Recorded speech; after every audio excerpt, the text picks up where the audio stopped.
Yo, yo, yo, yo, come on in. Come on in. Let's talk right quick. Let's talk right quick. Y'all see the background. Hey, Lee. He actually would have been a damn good coach for the Browns, but I don't think the Browns had the personnel back in the day. But y'all come on in, man. Come on in. Let's talk. Sit down. Let's talk, man. Let's talk. Let's talk. Let's talk, man. I know it's late. Just getting in. Had to talk to y'all right quick about this news. Um, hey, the truth. Hey, man, we'll see. We'll aim it. What's good, man? But let's come. Let's talk about it, man. Um, let's be real about it. See the topic, man. Circling the block, and it's something that the Falcons do very well because they circle the block on Raheem Morris. 396. What's good? Yeah, man. But that boy Fly 81. What's good, my brother? What's good? But let's be real, man. Circling the block ain't nothing new for the Falcons. Like I said before, they hired Raheem Morris. Bill Belichick was in for a whole week during interviews, man, and we'll see how it go, man. But for life was good, my guy Craig. Burrow and Bill, that would be a good idea. That's a good idea. But we got to wait to see how the season's gonna turn out, man. 5-9 right now, going into Sunday against the Arizona Cardinals. And if y'all seen the report the other day when I put up a video about Brian Moore talking about Kirk Cousins, it let me know that I think he no, man, I don't eat popcorn. I ain't had no chicken wing today, my boy Nate. Not today. Hey, the truth, man. I appreciate that, man. Thank you, man. Great Christmas gift. Definitely appreciate it, my brother. Definitely appreciate it. Uh, I wish I had some chicken wings, man. I wish I had some, but we talk about circling the block, man. And uh, where they circle the block by interviewing Bill Belichick, like I said, he's at North Carolina right now. It's right up the road, not that far a drive. And shout out to my sister Joy, man. She actually gave me this topic earlier today, but I couldn't get to it. I had some things going on, but um, one thing about it, man, if they want to win, now is the time. They have the right roster in place. Um, they have the superstars, to contend. And one thing about Bill Belichick that I love, man, he'll move on with somebody that and he'll move on with somebody, without a heart, without even thinking twice about it. And this is what I love, man. Um 8396. Hey, I had chicken wing yesterday, not today, man. Yeah, it ain't gonna snow today. It's a little warm outside, even though it was 19 degrees the other night. Um, but when you talk about Belichick, you talk about one of the better minds in football history, man. 6 Super Bowls, and we can talk about him and Tom Brady. We can say Tom Brady carried him, but to me, it was both ways because Bill the one gave him the chance. So the thing about Bill, man, Bill is a strong mind, and I was looking at April Showers live the other day last week, and she talked about Bill Belichick and talking with Rich McKay, and he's told her that he would not hire Bill Belichick under his watch. But at the end of the day, he can say that, but it's Arthur Blanch's decision. Let's keep it real. And I know that's his right hand man, but this could be one of those regret type things because if you hire him from the jump, we could possibly be further ahead than we are. Who knows? That's yet to be seen. Ryan Price was good, my guy. But also, to finish on Raheem Morris, he was talking about Kirk Cousins and him possibly starting week 1 next year and being the week 1 starter. So knowing that this name has come up again is kind of puzzling. And what I mean, you can see it right here, and I'm gonna pull it up right quick. With Josina Anderson, and she put it out a little bit earlier, and it was emphasized. My boy Chris about to pop in a second. But she says, and y'all can see it per quotes. I'm told there's been recent interest expressed at the very least in speaking with Bill Belichick on exploratory basis from two teams per league source. Now, exploratory is pretty much what they did last year when they talked to him for a whole week and he stayed down here for a week, two interviews, dinner on the yacht. I mean, with Arthur Blank. So I'm sure they had a pretty good conversation. But from other sources, it was just like they were meeting and they were picking his brain to see how to build his team and to see how to build a winning team. And they did that in the right way. But let's be real about it. Terry Fontenot, Raheem Morris, Rich McKay, Greg Beatles, all those guys in the front office, some way they went wrong. And as I've been telling you from the jump, man, when you actually think about what's been going on, they pretty much have shown you that they're gonna do what they want. So to bring up Bill Belichick name in this conversation again in exploratory, and they already been through that phase. That's why it puzzles me. But when you talk about Josina Anderson, she probably one of the best in the business outside of those guys, Adam Schefter, Ian Rappaport, and those guys. She's probably one of the biggest sources, man, because she talked to athletes, GMs, all of that. But to finish this off, man, she said, my understanding is Belichick has upper level personnel still fond of him in Atlanta. Still fond of him in Atlanta. New York with the Giants. Cleveland. And all struggling teams going through customary evaluation this time of the year.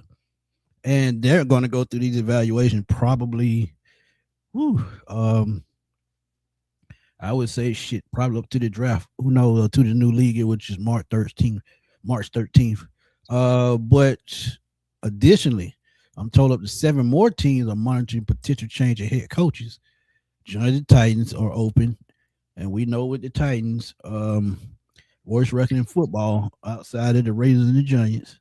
Up to 3 to 4 more teams are considering change at general manager. And this time, the Miami Dolphins already have a GM vacancy. And this is the thing, man. He couldn't even not be coming to coach. He could be just coming to be a GM. And with what Terry has put together, he may get credit for it. Who knows if he comes here? But the key thing about that last spot is you got to remember with Miami, he probably had ties there because you got to remember his good friend Nick Saban was a head coach there, so he knows the owner, he knows all of that. But when you talk about the Cleveland Browns, Andrew Berry, he screwed up a lot. And Cleveland's owner is an older guy. He's in the real estate, and he's probably ready to win like Arthur Blank. So when you think about how all these teams tie in together, all of them have losing records. But the positive side of this is that Atlanta has the best record throughout all of these teams with losing records. We just could not close games. That's why we're at 5-9. And I think even though I've seen reports that nobody wants to come here because this job is not one of those ones that wows people, but at the same time, when you look at the talent, you look at the coaches they have on the staff. If you want to keep some of these coaches, who knows? But truly, I think this could work out as GM or coach. Who knows? And if he doesn't want to coach, he comes in as a consultant in the front office. That may be pushing Rich McKay to the back, and that's something that I would love to see. But Chris, what's up, my guy? My goodness, what's going on, y'all? How y'all feeling? You choking on chicken wing sauce too, ain't you? Oh man, I was just sitting back, listening to you, spectating myself, and I had to wipe my hands, all that good stuff was going on though. But Bill, you talked off air, man, and you said you were kind of iffy about this, and tell us why. Because before I get to your point, the reason why I would not be iffy is because I'm at the point where we need a strong football mind in the front office and on the sidelines. No matter which way this goes, if he comes as a GM, he comes as a team president, it doesn't matter. a strong football mind to build teams and to scout talent. Because you remember, just like we talk about Terry Fontenot, Bill Belichick was one of those guys that went out and put out footwork as well because he'd go to small colleges, he'd go to CFL, he would travel anywhere to find talent as long as it fits his system. And as long as you remember, a lot of these guys, Julian Edelman, Wes Welker, I can just keep going and keep going. He did some big name, some small school guy. Troy Brown is another one. Troy Brown played wide receiver and cornerback back in the day, and Bill Belichick made him irrelevant in so many ways. You talk about a 16-year vet, and Matthew Slater played special team the whole time. So what Bill Belichick brings as far as knowledge is probably impeccable. So what would be your problem? Your only problem would be a Belichick possibly coming in some kind of role with the Falcons. Well, for me, like I was telling you before, it goes back to decision making and having the right or wrong person in your ear. I just feel like for the Falcons, if you let's just hypothetically say you hire Bill Belichick as your head coach, it just feels like you're going to be more of a clown show because it's just going to be like after a couple seasons of Raheem Morris, 2 seasons, 2 more seasons of Raheem Morris after you had him as an interim coach before, you bring him back in after things didn't work out with Arthur Smith. Things didn't work out with Raheem Morris. Now you're back knocking on the door of Bill Belichick. It just seems so like when you just step outside of it, it just seems so comical. Like it's still like it's a joke. It's a real deal joke. And we're not still, I still am concerned about whether Bill Belichick has lost that slider. You know what I'm saying? Like being able to be the coach that has that immaculate career that's going to be a Hall of Fame coach and everything. And then the same deal, if you bring him in as a GM, it's like, okay, so you just absolutely just crap on the things that Terry Fontenot has done recently, and you just completely just move him out the way. The biggest concern also, too, you think about it, is Arthur going to be comfortable with possibly parting ways with Bill? Or is Bill going to be open to work with Rich? Those questions right there alone are so so colossal. It really like kind of like boggles my mind to even think about it. Like it's going to have to be a lot of sacrifice, and will older gentlemen kind of stuck in their ways be able to come to a firm agreement as men and say, hey man, we're going to make this thing work for the football team? I know what they supposed to do. I know that it could happen, but I'm just saying if could was a would, we all would be feeling good. So it's just like, I'm just saying, like, I'm just being honest, bro. Like, that's how I really like. Those are my real candid thoughts about it. It feels like we'll be a clown show because why you just didn't do this from the beginning? Why you didn't make the tough decisions beforehand? The tough decisions as a business, as a franchise, and just make things shape the first go around. Well, I mean, we can have thoughts and opinions, and we already know. I feel like Terry Fontenot and Rich McKay, that was one time that we can really say that it was a collaborative effort to make sure that Bill Belichick did not get down here. And now 2 seasons later, you're kind of back in that situation to where you possibly may entertain bringing him in now after 2 seasons. It just you're going to have to stop dancing around. You're going to have to bite a bullet and stay with it soon. It's just like, you're going to have to make that tough decision and live with it and stop doing all this dance and song stuff. Like, I'm just saying, like, hypothetically speaking, again, if we were to really entertain it. Not saying that the Falcons plan to, not saying that the Falcons will actually do it, but of course, we're just talking about with the report and just talking about if it really did happen or if it really did come in and seeing, Bill Belichick is being interviewed by the Falcons. It just seems like a clown show. I've seen enough Ringling Brothers around here and enough Universe Soul Circus in Atlanta. I'm over it, bro. I'm just over it. Let's just try to like get away from all the song and dance and just really just try to get back to football. Again, we don't know if Bill is going to be Bill that everybody remembers him as, or he's going to be Bill after Tom Brady. So That's a good point. But I'm gonna ask you this: you talk about, you're gonna mess over whatever Terry Fontenot done. But if they decide to move on from him at the end of the season, I mean, it's going to be a lost cause anyway. And yeah, this is yeah, probably true. why they're scouting to see if they can find another football mind to bring in case they want to keep Terry Fontenot and give him, another piece of advice. But really, he don't need it because he's been in the NFL front office the last 20 years. And also, Right. when you look at the dynamic of the situation, um, I feel like Raheem could save a job like me and you've been talking about by just going out and finding an offensive mind that can help with the quarterback position and help, with scheming and game planning with the offense. But at the same time, if you bring in a new GM consultant or whatever, either way it go, you're gonna have to blow up the team, whether it's a new coach or a new GM. Because what if that new GM bringing in his type coach and they have a different type um situation as to what they like? Then we talking about blowing up the team either way. So it's a catch 22 and it's a 50-50 thing.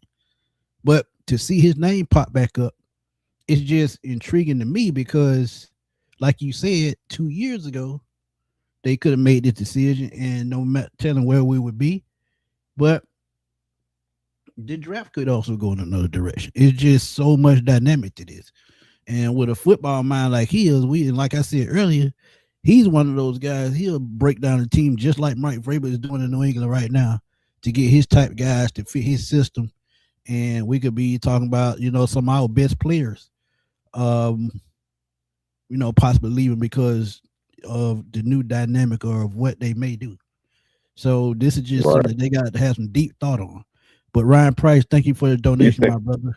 He said Richard the gatekeeper. Super. If he stays, it's going to be a coaching carousel, and I don't see Arthur Blank partner with him. And yeah, we've been saying Yeah, that he's bro. not going anywhere. But go ahead. No, no, absolutely. Because again, like Smitty first, how this all first started off. And Smitty, you started off with saying, when you get older, your circle gets smaller. But also, when you get older, you kind of get it's a part of that circle, and you get stuck in your ways. So it's like you're comfortable with the company you're keeping. So are you willing to be uncomfortable with some new company at an older age? It's just so many situations that you're like, okay, you're going to have to really like break character or break, habits. And can you do that? Can you execute that, as a front office? Well, that's a Like, good question. But how long have I been saying that though? They have I to mean, we've learn to been be talking. uncomfortable. What if it's now is the time? But think about it. Yeah, Yeah, they decide to do it right now, and say they bring in the right, coach or GM, and actually turn this thing around. Because I've seen teams just like Miami a couple of years ago with Brian Flores. That team was awful before they won 10 more games the next season. So what if the dynamic shifts to where, hey, we bring in a coach and a GM, and we keep our key core players, find a quarterback that got this offense, and we'll playoff team next year. Then all is forgiven. See, let it's me ask you this. okay. Go ahead. And I'm okay. First of all, chat, I'm not one of those type of guys like, before I say this, but my question is this. Is Bill Belichick also going to be able to juggle a relationship, something that he never had while he was like that public and then while he was with the NFL? Or what's going on in UNC right now? With since the fact that they gotta ban his girlfriend and all this other stuff like that. She wants to say this, she wants to do that.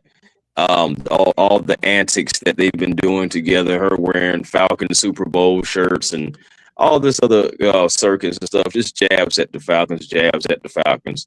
And then you bring in Bill and she's right by his side. Like, is Bill going to be able to keep it football, or is Bill going to be influenced throughout the week by his lovely lady? I mean, That's a I'm great just being point. on, and I I'm can't just argue with that. asking That's a great because of point. what yes, because what we have seen in the college world and what we have heard has been things that we are just not used to hearing about Bill Belichick. So is your mind clouded? Are you going to be crystal clear as you can be, or are you going to be slightly distracted? Those I feel like are reasonable questions that first of all, a franchise that needs a good shakeup, they need to be asking those quality questions. Those are due diligence. And my thing is, they have to be honest answers, not no, oh, well, no, I got that situated. No, we really need proof of that because this is a franchise, this is a business, and we can't have personal affairs interfering in business decisions, interfering in practices. I'm thinking about practices. I'm thinking about training camp. I'm thinking about personal appearances. Like when he's on the podium, is she trying to get up there too? Like, I mean, I'm just saying, I'm just asking these real questions. Well, I mean, that's an excellent question, and it's something to ponder. But one thing Bill got to know when it comes to professionalism, you can't do that in the pros. He can probably get away with it in college because his kids around there. But in the pros, it's absolutely professionalism. So I know he can differentiate that. And two, I'm sure they're gonna have that talk, in the meeting, as if they have a meeting, just like they did last time. And to be honest, he I don't know what he was thinking, going to get that little girl, to be his great grandchild. But the thing about it, man, I'm just looking for an aspect as far as football knowledge, and that's the way I'm gonna keep it.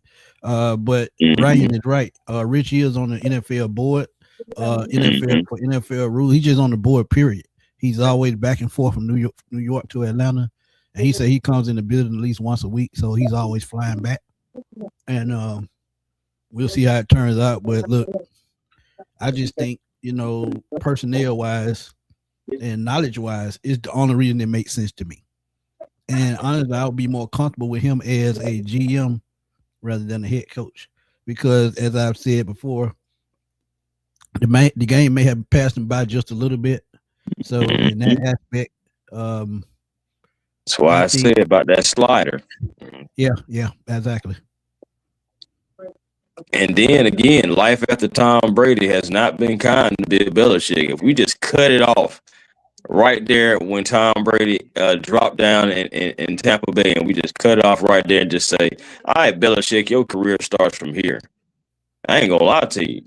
From that aspect, from a draft aspect, that's another thing. We talk about having him as a GM, but from a draft aspect and from what the team looked like when you left it compared to now, you trash. Yeah. Straight up. But so it's like, again, what Belichick are you getting? I mean, yeah, you got a lot of football knowledge, but I'm just saying, Smitty, if we want to keep it real, so does Jerry Gray. He got a lot of football knowledge. True. But I'm going to be real. So it's like, I'm going to be real with you on this aspect of it. As I've been saying, and I've said this on countless occasions, that he's one of those guys that if he comes in, no matter if it's coach or GM, you're going to always be comfortable to know that you're going to have somebody in place in case something go wrong. And as I'm looking at the aspects of him coming in too, I'm just sitting thinking about already right on the top of my head while we sitting here talking. We need a quarterback at the quarterback position. You bring in a Bill Belichick. And you got a bridge guy. And we've talked about Kyler Murray, Jameis Winston, on and on. But one guy that I know that he will go get and is a serviceable bridge guy and knows the system that he would bring, and that would be Jimmy Garoppolo. And how long have we been talking about quarterbacks?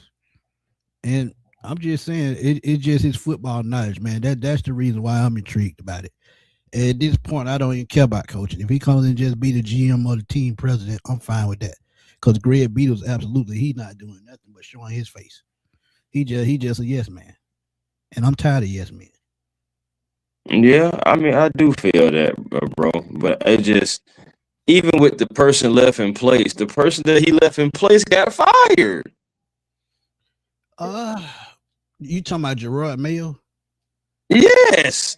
Oh, that was a disaster. That was really a setup, though, because that roster was not going anywhere. Again, Belichick left him that roster, and he didn't succeed with it. And now it's a complete turnover. They have the guy that they want, they have a former player for them and coach, you know what I'm saying, different philosophy, different message and everything like that. Now they have everything looking like it's back on schedule up there. You know, now that is something that worked out for them, but you already see the type of coach that it is. So, like again, the And that's my Patriots whole did point similar about to being a what the GM. Falcons did. Yeah, the Patriots did similar to what the Falcons did, but they was able to succeed in it. Right. But yeah, that's my whole point about it, though, Chris. If that's my main point about being a GM.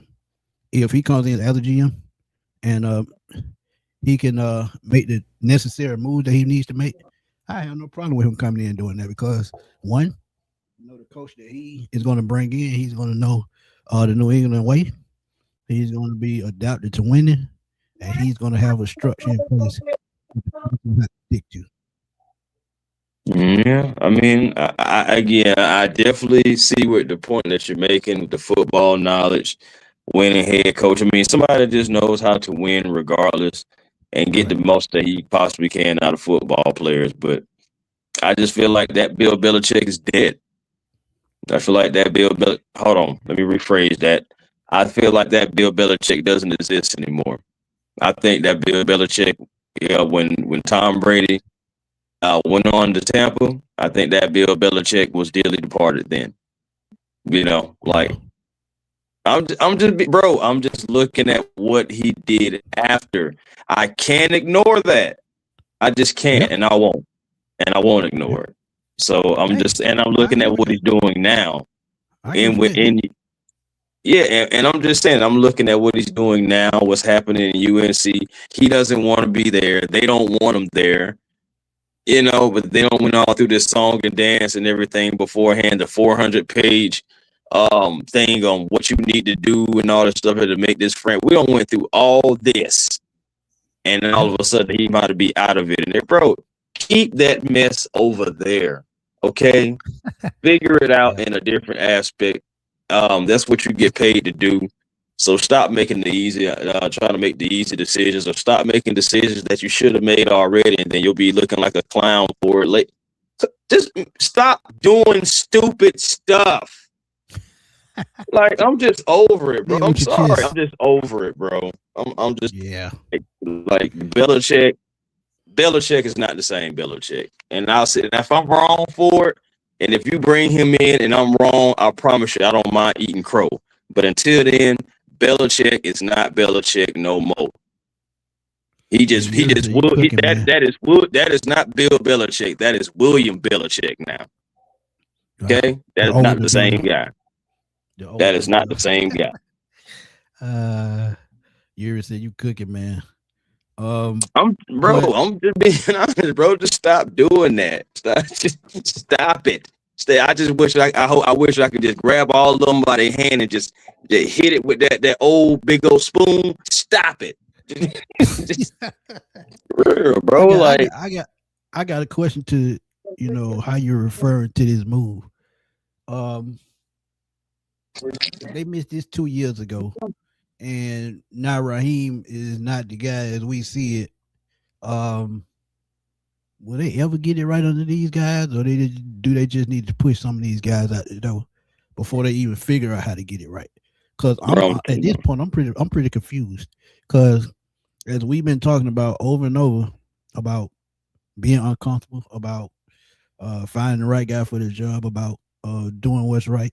And the bad part is they had part of it right by putting Terry Fontenot in the GM spot, but you still making the calls behind the scenes. It's not gonna work. So are they gonna ever be able to fix this? And the way I'm looking at it, no. it looks real grim. I'm not gonna lie to you. Man, you got a fork in the road, and we got a fork in the road, and we're going straight. So, bro, it's ugly right now. I'm not gonna lie to you, but we're gonna have to like We gonna need really, some new tires in a minute.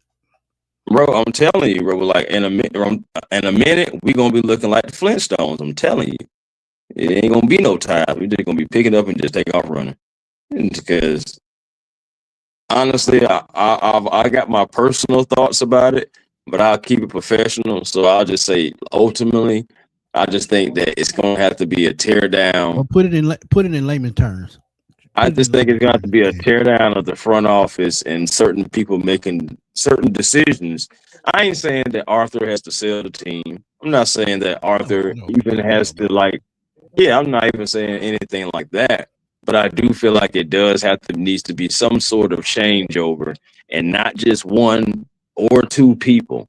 But like it needs to be some sort of a changeover. Maybe bring in some fresh ideas, some fresh NFL blood. You know what I'm saying? Like you can bring in guys from past relationships, but it gotta make sense, you know, too. And ultimately the leadership all the way around has got to be efficient and it's got to be effective too. But you know, I got a question. You know what? I'm gonna bring it up right now since we just talking about it and we shooting the breeze real quick. Let me ask y'all a Go question. ahead. Go ahead. All right, so Dan Campbell for the Detroit Lions, right? If you look at his first three seasons, his first season, they was absolutely terrible. They only had 3 wins. But again, you can only imagine what that roster was looking like. Then they made some improvement. They were 9-8. And then after that, they had their big run to where it was like, what, was it 14-2 or 15-1, something like that? Either way it goes. So my point is, in 3 seasons, you saw improvement. You saw that season where they got slapped all around all year. They improved the next Right. season. You know, saying it was a winning record. It didn't make the playoffs, but it was a winning record. You had more wins than losses. And then then the next season you just take off. But see, I'm glad you bring that point up because if you look at Raheem's first season compared to Dan Campbell's first season, it's like night and day. Because Mm-hmm. he started off 6-3, but his ego got in the way with the quarterback position, and we ended up falling off a cliff. Now you fast forward to this year, those people that were on that team last year, and don't get me wrong, this is a much better roster than we had last year. We got rid of the dead weight, we got rid of the contract, we got rid of all that. Then you bring in talent through the draft, through free agency, and you still can't pick it up. And this is the problem that I have with the front office. This is why I said, can they ever do it? Because you have the roster right now to win. You just don't have the right guy driving the damn ship. So if you Mm-hmm. don't ever get the right guy driving the ship, how can you turn it around? And I know it seems like we just regurgitating the same thing, but all this stuff is just coming full circle with every move and every report that you see in the news. Because for some reason, we always talk about things 1 to 2 months before it happened, and right around the corner, here it comes. So we back talking about it again. So look, it's What be just happening, confusing, man? man. But I if I hate it, had to bro. choose one of those guys, I would go with the young offensive mind, Clint Kubiak. But I know Mike McCarthy has a Super Bowl; he's got experience. But Mm-hmm. you got to catch up with the times. And then that's what the Falcon problem is. They still living to back in the day when they first drafted Matt, or they still had Mike Vick. Get up to the times the way see the way offense is running, see the way coaches coaching, and that's why you have to. If you're gonna get a young mind, make sure it's a guy like Clint Kubiak, like me and you talked about. Um, the way he's efficient with the offense, that's the type of guy you need. So Yeah. it's just frustrating, man. It is, because you really don't. It's so many different directions that the Falcons could go, and and a lot of them aren't easy decisions, and a lot of them aren't really a quick, easy fix when you think about it. If you do make a change, Absolutely, absolutely, and so again, absolutely, we've said it before. This feels like darn if you do, darn if you don't. You know, so it's tough because you keep raw, you're gonna upset the fan base. But we already on said what's going to be the cop out for that. We know a couple guys are going to get fired, and you're going to right. bring in more experience. You know, so there's a chance that Mike McDonald still may get fired down there. No, Mike McDaniels Mike may get fired McDaniels, down yeah, there. Yeah, he may get fired down there in the Dolphins, and it's crazy. We talked about possibly him ended up in Atlanta, and now it's actually gaining steam from sources and media and everything like that around Atlanta. So And I now, said that 2 months ago. right? Yeah, That was like my you guy even two made a months video ago. about it. Yeah, that's what I'm saying. You made a video about it. We talked about it on live on how we would be for it. And so that could be another option that could keep him here. And I was saying that Dan Campbell thing because if you do keep Ra, it'll be his third season. Now, Yeah, would yeah, I get Ra that. be able to do something different and finally get over the hump in the third season like Dan Campbell was able to? Now, again, it's two different situations because the talent levels were two different situations. Again, like you said, Facts. starting off 6-3, finishing the way you did. Now this year you're going to finish worse than what you did. So it's like, okay, your second season was worse than your first season instead of reverse. What would your third season look like? Would you be fired halfway through? You know what I'm saying? Would you get that? Because remember, we've been through this before though with Dan Quinn. Remember, Right, he right. won down the stretch on the back end and the season before he got fired, and that got him to come back one more time. We started out 0-5, what happened? Boom. He gets, you know what I'm saying? He gets fired. But again, that winning down the stretch and that, you know what I'm saying, showing the fire that they want to play for the coach and all that stuff like that. Us as Falcon fans, we've seen that movie before. Just roll the credits. You know what I'm saying? But We've you, seen that. but I'm glad you bring that Detroit situation up because it got so many ties as to what we talking about. You talk about that third season with Dan Campbell. Look at it in the aspect as he had two damn good coaches around him, and they came up with a game plan. And what have I been saying to you? Raheem Morris is an egotistical guy that put young guys around him because he want to do things his way. And necessarily, you don't have to do that.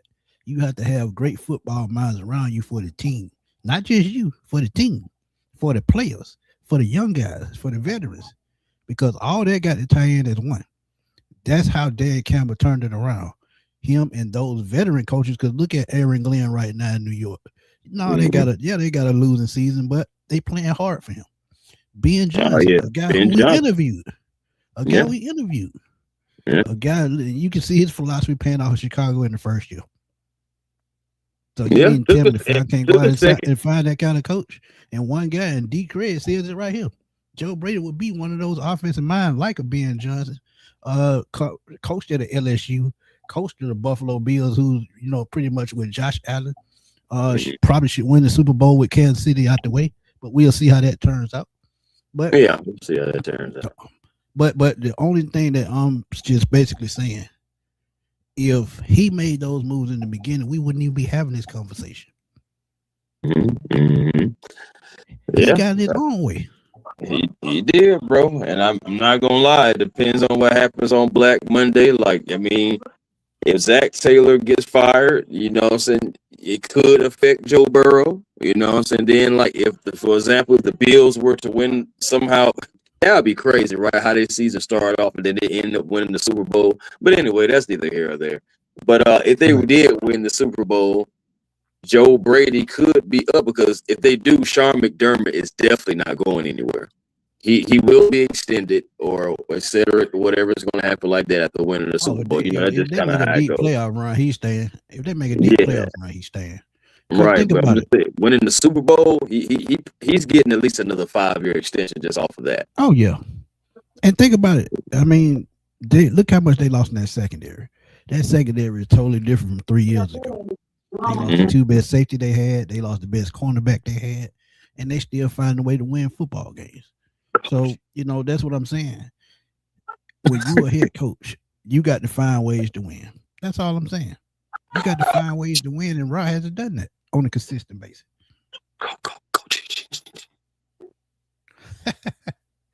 Oh boy.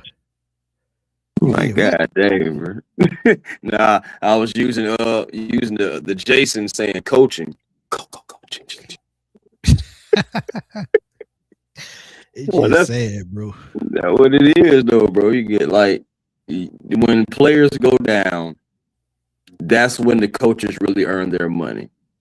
And then when players come back, if other guys were doing well, then now it's the coach to even earn even more of their money because now they got to try to figure out how can we be able to be effective with both players, what I'm saying, or multiple players or multiple schemes and everything like that with different guys coming back. That's where the the coaches earn their money. Now, don't get it confused at all. Regardless of what the coaches put out there as game plans, the players always, have to and I do execute. mean always, You have to execute. execute. Yeah. Because that don't matter. You That can dude throw out that's the best always player in in the my chat. world like that. Yeah, that dude is always in my chat on YouTube. Talking about I'm always blaming Raheem Morris. I blame the players all the time. How many times have you heard me blame Darnell Mooney? How many times you heard me say something about Kyle Pitts dropping footballs? Mm-hmm. How many Man, times have what you heard me saying Michael Penix made a mistake, throwing that ball to the ground 2-3 times in a row? right. I Ain't nobody mean, getting no players pass getting from me. faked out. Players getting faked out. Jesse Bates, AJ Terrell. I mean, what when JD Bertrand was in there, and my thing is even Devon Diablo. He's not perfect. He's missed tackles now, more so with that club on his hand than not. But I mean, he's still effective, but he's not perfect. Ain't nobody on that field perfect. Everybody misses a play here and there. Everybody misses an assignment. People blow coverages. Saying people blow a sandwich, people overrun the quarterback, all that different stuff. So I mean, at the end of the day, we're gonna blame. We're going to place, blame on players and coaches. It just all depends on if it's players and coaches that day. If it's just more so the players, if it's more so with the coaches and what they were drawing up that didn't make any sense. At the end of the day, man, we're gonna give everybody their fault, but at the same time, we're gonna give everybody flowers too. Like when Kyle Pitts had that career day, we of course we're some of the biggest supporters. We love this team, good, bad, happy, sad. We're gonna talk about it, So we're gonna talk about the good, the bad, the ugly, whatever. And Kyle Pitts, and shout out to him. He had that, he was a NFC player of the offensive player of the week, and he deserved it. Career day. Hopefully, we'll get more days similar. It don't have to be exact the same, but at least similar to it moving forward. We'll see.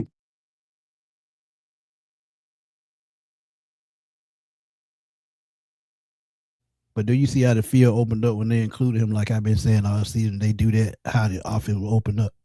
As soon as they did it, they looked like a totally different team. Right. But you can't get out of your own way. Things like that happen. So I mean, hey, what do I know? But you got anything else before we get out of here? Nah, man. I feel like I've said enough.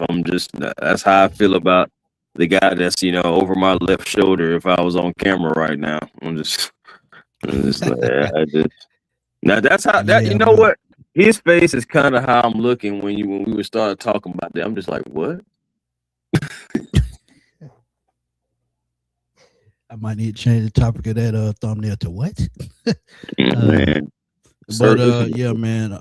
Joy D. Craig said even Arthur Smith smart enough to hire well experienced defensive coordinator Dean Pease. Absolutely. And see, that's what I'm talking I'm about. just saying, bro. You supposed to know that. Get out of your own way. I do always give Arthur credit for that. He came in as a first year head coach. He now offense is kind of like his thing, so I understand about doing that. But he brought in Dean Pease because he's like, hey, look, yeah, I don't need no rookie guy coming in here. He could have brought somebody from Tennessee. He did not. You know what I'm saying? He wouldn't have got some experience. And then after Dean Pease didn't work out, what did he do? Go get more experience. So it's just right. Oh gosh, just common sense, man. Some things just common sense. And the thing about it, we joked about Arthur Smith play calling, clutch play calling, situational play calling, and all of that. But I guarantee you, Arthur Smith had his team, it would probably be better than what it is now. See, sometimes you just miss out on things because of timing. You got to put two things in the right place at the same time. And that's just something that we can't do. We did it with Dan Quinn, but Kyle Shanahan, ego, overrode that. Now, with Arthur Smith, he had an ego too, but his lackluster enthusiasm is what is his downfall. Now we have Raheem Morris, who and ego, I mean, is blowing his head up, and now he can't stay out his way. So you got to get a level-headed guy in here that's no nonsense, knows what to do, and wants to win. So we'll see. We'll see. But we appreciate y'all for coming through, man. Quick pop up. Tell them where to find you, Chris. Hey man, A1 Forever Sports on YouTube, man. Just got over 4,500. Appreciate y'all, each and every last one of y'all who subscribed to the channel.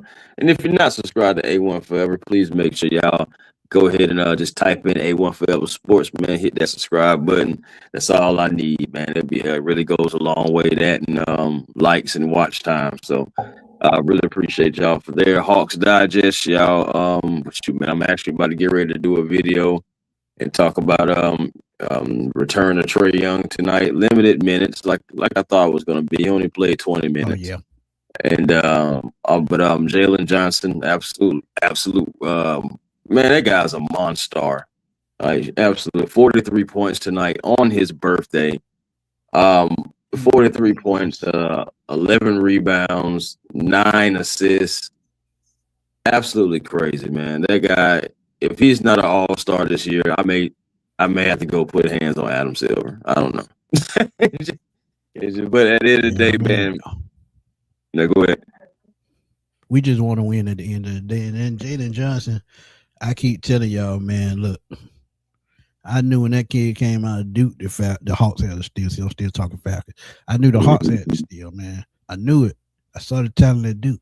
He only played like 11 or 13 games, but 3 games that I saw him playing, I just knew he had that talent. And to see him fall way down to number 20 was mind-boggling. But again, some reason, GMs and coaches and things of this nature, they let ACLs and knees block their vision of what these players could be. And the Hawks had a miracle fall in their hands. He is something I haven't seen at the forward spot since Dominique. And I'm going to keep it real with y'all. There's no slight to Joe Johnson, no slight to Trae Young, no slight to nobody. But when as far as talent, he's the best talent we had since Dominique.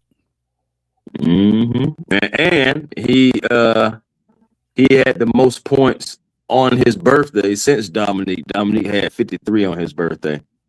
Wow, that's crazy. But that makes my point. But y'all know where to catch me, man. Smitty Sports Machine on YouTube. As I keep dropping daily content, man. As I keep telling y'all, please go to our videos, hype them up, like, subscribe, turn on the notification bell so every time we drop a video, y'all will know. Again, catch me on Twitter at fatboyslim_21 on Twitter. I'm always over there blowing that thing up. And the next show, if it's not a pop-up, will probably be Sunday after the Arizona game. But if a topic comes up before then, y'all will see us back on live. But also, please go to the community chat, my community chat. If y'all have an idea, and we already have an idea from one of the community chats about a show we're going to do down the road, and someone asked me to do. So me and Chris going to come up with an idea. We're going to cook it up, and we're going to bring it to y'all. But more than likely, it's probably going to be after the season because of the subject that's at hand. So we'll see how it turns out, man. But again, thank y'all for tuning in. The True 706 and Ryan Price, thank y'all for the donation. Truly appreciate it. And again, happy holidays to y'all as well. Christmas is exactly a week away from tonight. So y'all better get that Christmas shopping out the way because it's going to be hectic the next 7 days. These last minute folks. But we're going to holler at y'all soon because I ain't gonna eat no chicken wing, but I'm finna watch the rest of this Sports Center, and I'm gonna probably try to get some rest. But for Chris, it's your boy Smitty. We're gonna holler at y'all later, man. Peace.